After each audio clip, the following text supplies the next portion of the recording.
We are here with the great Missy Andersen and Oh. her life partner and musical partner, Heine Andersen, up from San Diego, California. Woohoo! Made the trek. Made the trek for some blues and some breakfast.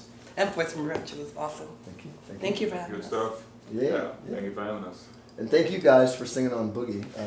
You were a standout on the album. Oh, that was so much fun. I would do it every day. Super grateful for that. Every day. Tell me about, you have a great album out in the moment, Missy Andersen. And this was nominated for Blues, a BMA, right? Not the CD, but I was. You for were. Soul Blues. Yeah. You Just this. And my flying disc.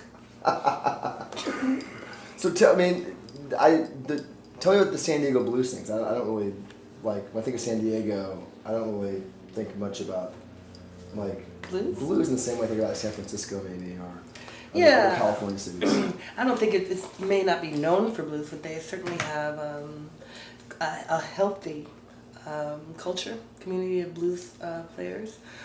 Candy Cane's out of there, Earl Thomas, long time ago.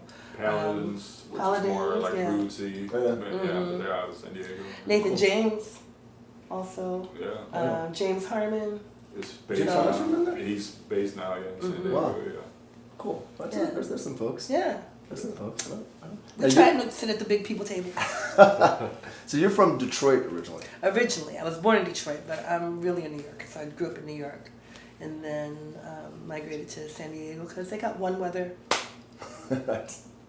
straight. What got you? What are some of the earlier blues recordings you recall sort of turning you on? I like all the guys, and so I was really a fan of Ray Charles because he does a little bit of everything, and so I really like that whole soul kind of blues sort of thing.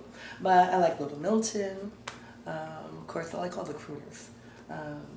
You have in your voice. I mean, you have this sort of an unusual voice in the scene where you are really powerful, but yet like mellow at the same time. There's this contrast in your voice that I love. The first time I heard you, because you think of like a lot of blues singers like Shanika or whatever, and there's sort of this like in this like Ruth Brown kind of vein or something, like belting. Yeah. And you can belt for sure, but you're always. I always feel like you're just sort of like lay it back, like while you're doing it. I mean, That's funny. It's like Dinah Washington meets Sarah Vaughan meets Ruth Brown or something. I guess. Well, it would be just a combination of all my influences, and they're everywhere. So I have a little jazz. I like the Ruth Brown's, Dinah Washington, but also the Motown, also so soul, blues, jazz. We put it all together. I guess that's what you get. Yeah. And how did you guys meet? Hannah and I met on a tour, and so I started as a backup singer for other people because I didn't feel like I had the personality to stand in the front. I'm a little timid sometimes.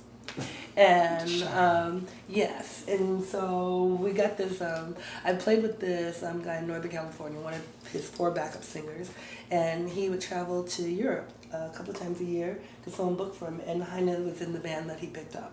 It was Heine's band, the full band, actually. And one year he decided to put us all together, and that's how we met. I mean, we have bad social skills. Because it took us like 6 months to have a conversation. To figure it out. Mm-hmm. But once we got started, we actually got married in 7 months. Oh, you So yeah. And how you're from Denmark originally, right? That's correct. Yeah. Where in Denmark? Well, I was born in the mainland, which is Jylland, a small town there. But the last place I lived before I moved over was Copenhagen. So I lived several years in Copenhagen. And did you grow up loving the blues? I mean, we're going to Europe later this year, and we're talking about earlier about how Europeans are so in love with blues music. Yeah. Well, I listened to all kinds of music, but I did grow up listening to blues eventually. Hannah started out as a rocker. Yes. Yeah, I was into rock, metal, punk. I listened to it. I can't imagine. Anyway, but anyway, my gateway to the blues was really Jimi Hendrix. When I got into this stuff, then I started figuring out who influenced him.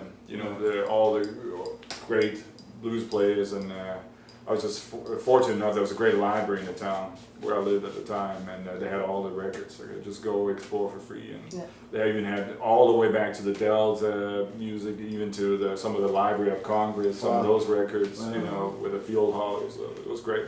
I love your plan, man. I mean, you have this great, like, it's very Delta. You know, hopefully it's a mixture of things, you know. But hopefully, yeah. It works. So, what's it like?